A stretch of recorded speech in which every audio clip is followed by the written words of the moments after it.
Hoy os explicaré cómo un estudiante de física hizo un simple experimento que con el tiempo y con mucha paciencia se convirtió en probablemente uno de los inventos más hermosos de toda la historia de la física. Era un experimento de mecánica cuántica, pero el estudiante no lo sabía, porque estábamos en la época precuántica. Y lo tuvo que hacer además cuando su profesor estaba de vacaciones, porque el profesor no quería hacer este experimento. En un momento os contaré esta increíble historia, pero hago un pequeño paréntesis para recordar el plan de ruta de los 3 episodios de la trilogía.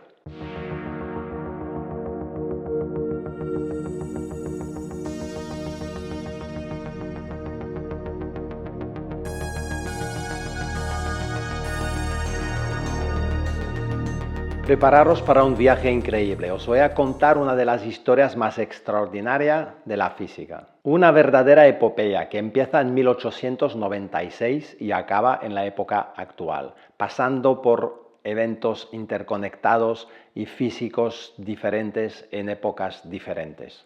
También va a ser una ocasión para ver cómo nacen las ideas en física y sobre todo lo lento que puede ser el proceso que consiste en sacar aplicaciones prácticas a partir de ideas teóricas. Nuestro viaje empieza antes del nacimiento de la física cuántica, porque estamos en 1896 en la Universidad de Leiden, en Holanda, con un estudiante de física que se llama Peter Zeeman.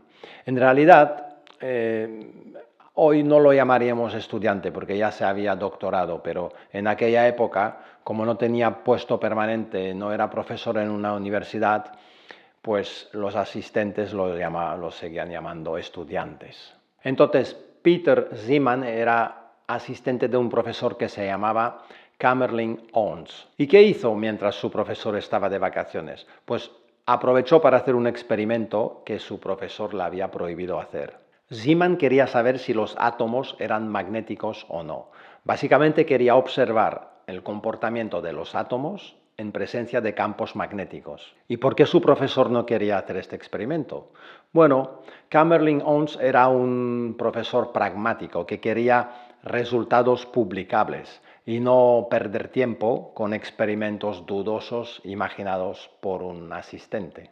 Kamerlingh Onnes era un experimentador riguroso que pensaba que el efecto del campo magnético sobre los átomos era muy débil, extremadamente débil y probablemente no observable. Y él no quería dedicar dispositivo experimental ni perder tiempo con esta idea.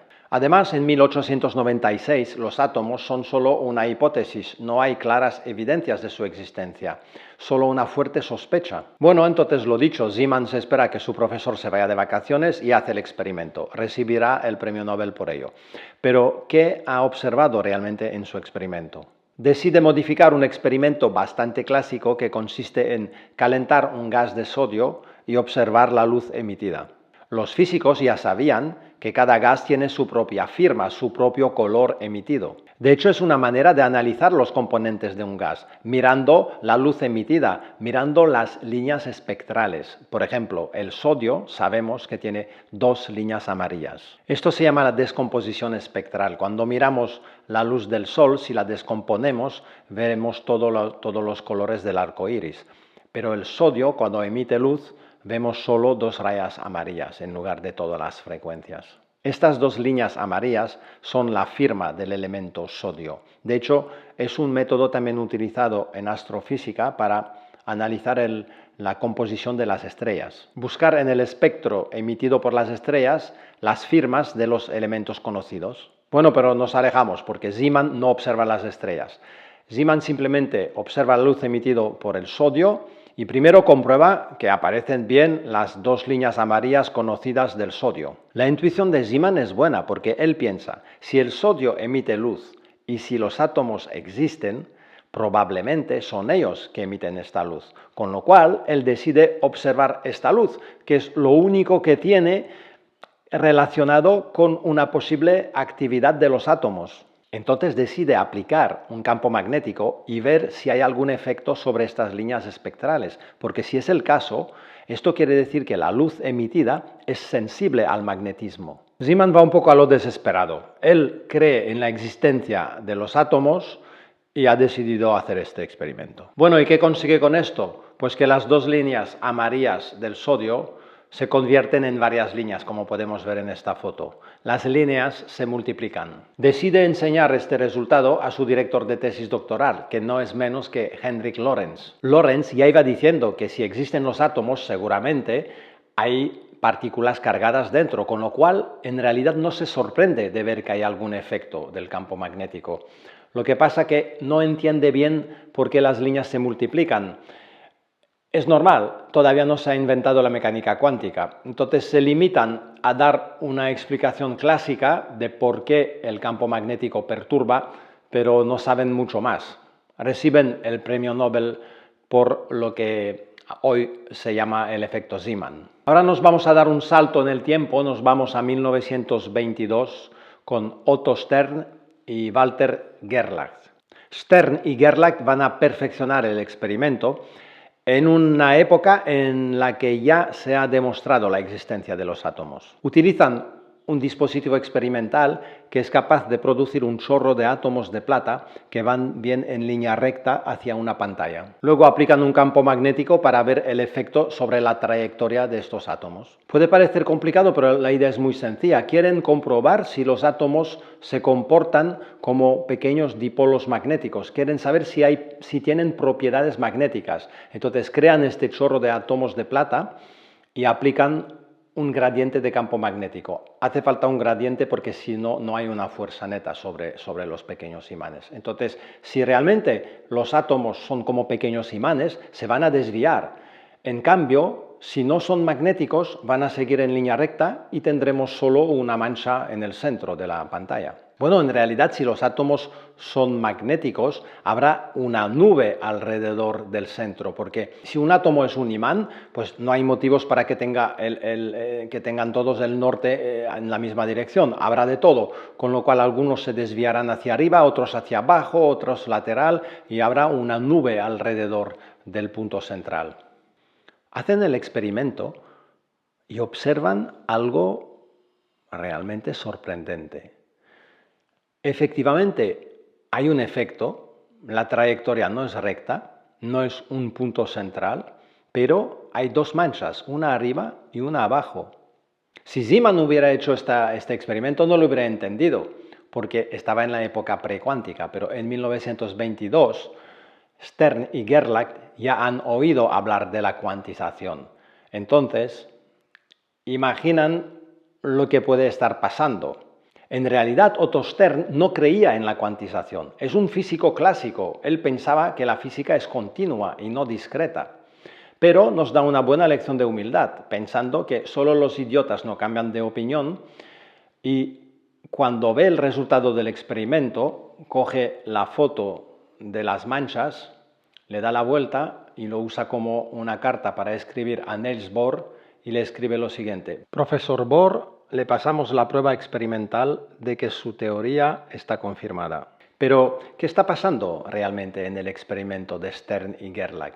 Pues que, sin saberlo, han descubierto el concepto de spin. Bueno, el concepto de spin se va a entender mejor con Paul Dirac unos años después, pero de momento Stern y Gerlach están sorprendidos porque se imaginan que los átomos se comportan como pequeños imanes, pero no entienden cómo ocurre esta cuantización, por qué hay esta cuantización de la dirección. Parece que pueden estar orientados hacia arriba los imanes o hacia abajo, pero en ninguna dirección intermedia, porque si no hubiera una nube y hay solo dos manchas, arriba y abajo. Es como si el valor de la orientación del spin solo puede tomar dos direcciones, arriba o abajo, y ninguna otra. Bueno, para resumir, Peter Zeeman demuestra que los átomos están influenciados por un campo magnético, lo cual podrían ser pequeños imanes. Stern y Gerlach, bastantes años después, en 1922, demuestran que esta orientación de los pequeños dipolos magnéticos solo puede tomar dos direcciones particulares. Hay una cuantización de la dirección del campo magnético dentro de los átomos. Es algo sorprendente. Ahora vamos a dar otro salto en el tiempo, nos vamos a 1946. En Stanford hay un físico llamado Felix Bloch que está intentando poner en evidencia el fenómeno de resonancia de spin. ¿Qué es esto? Pues una idea sencilla, poner un campo magnético fuerte para alinear los spin y luego enviar microondas, y a medida que vamos cambiando la frecuencia de las microondas, miramos lo que ocurre y nos damos cuenta que a una frecuencia particular, la frecuencia de resonancia, todos los spin basculan. Para hacer este vídeo, en algún momento me fui a Google para investigar sobre Felix Bloch, para ver si encontraba una foto de su dispositivo experimental. Pero es que he encontrado algo más increíble. Un dibujo manuscrito de la mano del propio Felix Bloch, donde se ve que su dispositivo experimental es de una simplicidad aplastante. En Harvard hay otro equipo, Punzel y Pound, que hacen lo mismo, pero de forma un poco más compleja. El dispositivo de Felix Bloch es mucho más simple. Los dos equipos van a recibir el premio Nobel. Todavía no tenemos aquella aplicación maravillosa de la que os he hablado al inicio. Para llegar a ella tendremos que reponer juntos varias piezas, pero todavía nos faltan algunas piezas del puzzle. De momento, ¿qué tenemos? Bueno, con el invento de Felix Bloch podríamos decir que tenemos una especie de microscopio, porque nos permite hacernos una idea del entorno dentro de las moléculas. Pensar un momento, si la frecuencia de resonancia de los spin depende de la intensidad del campo magnético, dentro de la materia, si conocemos la frecuencia de resonancia de un núcleo particular, podemos detectar pequeñas diferencias en esta frecuencia de resonancia debido a su entorno en la materia. Si tiene al lado un núcleo de otro átomo que también es magnético, modifica un poco la intensidad del campo magnético en este sitio y localmente podremos detectar, veremos que la frecuencia de resonancia va a cambiar un poquito. De este modo hemos creado una manera de hacer una especie de mapeo magnético del entorno de los núcleos atómicos. El ojo humano detecta diferentes frecuencias para que el cerebro pueda poner colores y forma a los objetos que nos rodean. Pues el invento de Felix Bloch detecta pequeñas diferencias de frecuencias de resonancias para poner forma al entorno de los núcleos atómicos dentro de las moléculas. Hemos inventado la resonancia magnética nuclear, habitualmente llamada RMN. Es resonancia porque hay una frecuencia de resonancia, magnética porque hay un campo magnético y nuclear porque afecta a los núcleos de los átomos. En su día, la resonancia magnética nuclear ha abierto todo un campo de investigación para estudiar la materia, pero todavía no es la aplicación de la que os quería hablar hoy. Os he dicho antes que vamos a necesitar hacer varios saltos en el tiempo, vamos a tener que poner juntos varios fenómenos descubiertos en épocas diferentes por físicos diferentes. Pues ahora damos un salto en el tiempo y nos vamos a 1973. ¿Y por qué 1973? Pues porque hay un físico llamado Paul Lauterbur que va a conseguir mejorar el invento. De momento, la resonancia magnética nuclear no daba imágenes, solo daba gráficos de espectros. Unos años antes, un médico llamado Raymond Damagnan llama a Lauterbur y le explica que los tumores cancerosos reaccionan de forma diferente a una resonancia magnética nuclear que los tejidos sanos. Lauterbur está un poco escéptico, pero bueno, se pone a colaborar con médicos, empiezan a analizar tejidos, diferentes tipos de tejidos por resonancia magnética nuclear y efectivamente parece que hay un efecto, parece que hay una diferencia entre un tejido enfermo y un tejido sano. Después de una resonancia de spin, los spins acaban volviendo a su posición original, pero parece que los tejidos enfermos tardan un poco más en volver a la posición inicial. Siguen mejorando la técnica y bueno, de momento lo que consiguen es simplemente detectar si hay o no hay un tumor, pero no saben situarlo. Lauterbur empieza a pensar que deberían intentar mejorar esta técnica. Sigue dando vueltas hasta que un día se le ocurre utilizar un gradiente de campo Y así, bingo, como la frecuencia de resonancia depende de la intensidad del campo, si tenemos un gradiente de campo y conocemos su valor en cada punto, pues podremos situar el sitio exacto donde está el tumor enfermo. De este modo ha creado una manera de situar los tumores dentro del cuerpo humano. Bueno, dentro del cuerpo humano vayamos con cuidado. De momento, quizás dentro del dedo, porque el dispositivo experimental que tiene, como mucho cabe un dedo ahí dentro. Ni siquiera cabe la cabeza. Pues, ¿y por qué no puede hacerlo más grande para observar un cuerpo entero? Pues por una limitación tecnológica.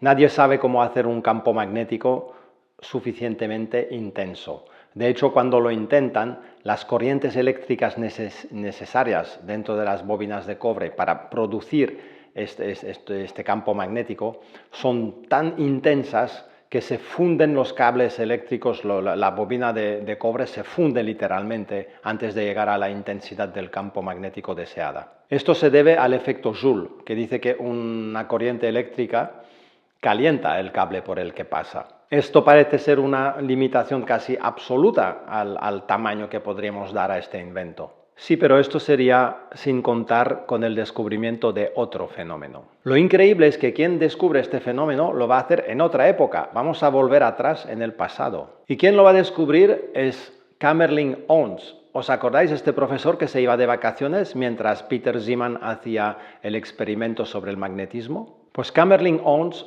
estudiaba el comportamiento de la materia a baja temperatura. Era uno de los expertos en esto. Y un día estudiaba las corrientes eléctricas a muy baja temperatura, cerca del cero absoluto. Y bueno, en aquella época pensaban que todo se congela en algún momento, que incluso la corriente eléctrica no podría circular más, que todos los electrones en la materia se van a congelar y nada se puede mover. Y pensaban que la corriente eléctrica se separa de este modo, con la baja temperatura. Pues Kamerlingh Onnes descubre algo absolutamente asombroso, es decir, todo lo contrario. Llega un momento en que, a medida que va bajando la temperatura, se da cuenta que la corriente eléctrica fluye sin resistencia. Los electrones ya no calentan los cables. Es una especie de milagro que nadie se esperaba. Han descubierto la supraconductividad. Bueno, nadie lo entendía porque recordamos que Kamerlingh Onnes es la época precuántica. Y para entender la supraconductividad hay que utilizar la mecánica cuántica. Es como si todos los electrones acaban siendo descritos por una sola función de onda, como si la corriente eléctrica se comporta como un solo objeto cuántico, descrito por una única función de onda. Gracias a la supraconductividad, los físicos van a conseguir crear corrientes eléctricas perpetuas que pueden generar campos magnéticos de una intensidad sin precedentes, sin estar limitado por el efecto Joule. Hay que bajar mucho la temperatura para provocar el efecto supraconductor, pero luego, una vez ocurre, las corrientes no calentan los cables. Esto ha sido clave para resolver el problema de escala con el que había topado Loterburg. Y con esto llegamos a lo que es probablemente uno de los inventos más hermosos de toda la física, la resonancia magnética nuclear para generar imágenes del cuerpo entero, la IRM, imágenes por resonancia magnética nuclear. Pensemos un momento en todos los ingredientes que han sido necesarios para desarrollar este invento. Todos estos ingredientes son cuánticos. Primero hemos tenido que descubrir el efecto Zeeman. Luego hemos tenido que profundizar el concepto de spin con el experimento de Stern y Gerlach. Luego hemos tenido que descubrir la resonancia de spin. Luego descubrir que los tejidos enfermos responden con retraso a la relajación del spin. Hemos tenido que juntar todo esto con el descubrimiento previo de la supraconductividad para finalmente crear una máquina que salva vidas y que hoy está en todos los hospitales del mundo. Esto reúne fenómenos descubiertos en épocas diferentes por personas diferentes que no se dedicaban a intentar hacer una aplicación para explorar el cuerpo humano. En la época actual, un investigador puede pasar perfectamente más tiempo rellenando documentos administrativos que haciendo investigación. Rellenar documentos para convencer a algún organismo de liberar fondos para investigar. Y hay que justificar dónde va a ir el dinero y qué van a crear. Yo creo que deberíamos diferenciar entre investigación aplicada e investigación fundamental. Y deberíamos aceptar que parte de los fondos vayan destinados a investigadores que ni saben lo que buscan, ni saben si van a crear algo. Espero que nunca más pensaréis que la física cuántica es solo una teoría. La física cuántica está en casi todo lo electrónico y optoelectrónico que nos rodea. En los laboratorios hay investigadores que se lo pasan bien haciendo girar los spin de los núcleos, pero al final hay aplicaciones muy concretas y muy prácticas. La historia que os he contado hoy demuestra que un componente fundamental de la investigación científica es la libertad. Y ojalá los estudiantes no tengan que esperar que sus profesores se vayan de vacaciones para poder hacer algún experimento divertido que nadie les ha pedido hacer. Gracias por haber escuchado y pronto nos vemos para el tercer episodio de esta trilogía, donde hablaremos del complejo problema de las diferentes interpretaciones posibles del formalismo cuántico. Hasta pronto. Llevaba varios años con la idea de grabar este vídeo, pero he tardado mucho en decidirme porque ha sido algo un poco doloroso para mí hablar de un invento tan noble y tan maravilloso que sirve para salvar vidas, pero que no siempre lo consigue. Demasiadas personas se siguen muriendo de cáncer, entre ellas la mujer de mi vida, la madre de mis hijos. Esther se ha ido demasiado pronto. La mejor tecnología del mundo en este caso no ha servido para salvarla, pero hay que seguir investigando porque la naturaleza tiene más secretos que todavía no hemos descubierto. Ella era la primera en decir que la vida sigue. The show must go on. Ella lo decía incluso sabiendo que le queda solo 3 días de vida.